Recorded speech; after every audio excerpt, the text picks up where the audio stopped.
in 2024, we've witnessed some of the biggest flops and failures in gaming history.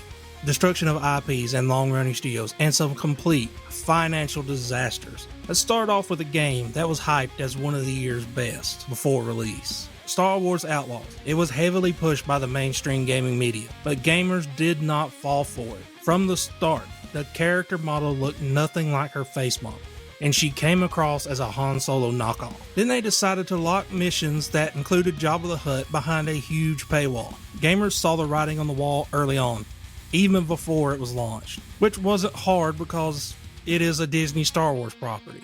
Put a ticket in, make her name it gay! When it was finally released, it was buggy, the stealth mechanics were completely broken, and the gameplay was lifeless and boring. This led to one of Ubisoft's biggest disasters ever, and potentially their last chance. With Assassin's Creed Shadows already in a controversial state, Ubisoft might not make it through 2025 if it fails.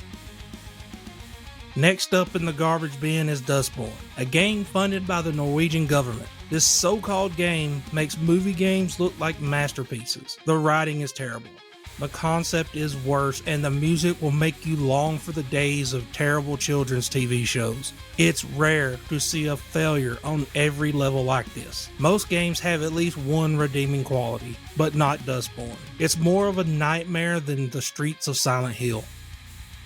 The next game is from a studio with a long history of making some of the best games ever, like Knights of the Old Republic, Baldur's Gate, Mass Effect, and Jade Empire. The newest game, the fourth in the series, Dragon Age Veilguard, shows what happens when a studio no longer cares about making games for gamers, but instead caters to critics and the media. From the moment screenshots appeared, the visuals were off. Bright purples and characters that look like they're from a mobile game instead of the dark fantasy world we've grown to love. After its release, the dialogue and writing made it clear that this might be one of BioWare's last games. They pushed ideology rather than creating a fun, interesting game, and they even reverted back to the Dragon Age 2 style combat, which is considered the worst in the series. Dragon Age the Veilguard makes Mass Effect Andromeda seem like a great game. At least you could laugh at that one. Now, last but not least, we have the biggest failure in gaming history, making E.T. on Atari look like a success. Concord, another title pushing ideals over gameplay. It lasted only 12 days before it was shut down, and now the studio is gone.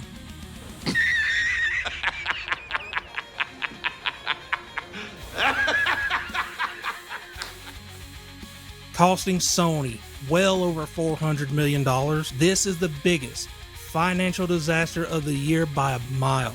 And it shows a bigger problem at Sony. Right now, Sony is falling fast due to terrible leadership that does not care about the brand. Keep your games exclusive to your consoles. Stop releasing them on PC and purposefully destroying the beloved brand and legacy. We've already seen this happen with Xbox, and now they are just basically a third-party publisher. At this point, bring back Ken Kutaragi, or at least someone who loves the brand. These 4 games highlight the big divide in gaming.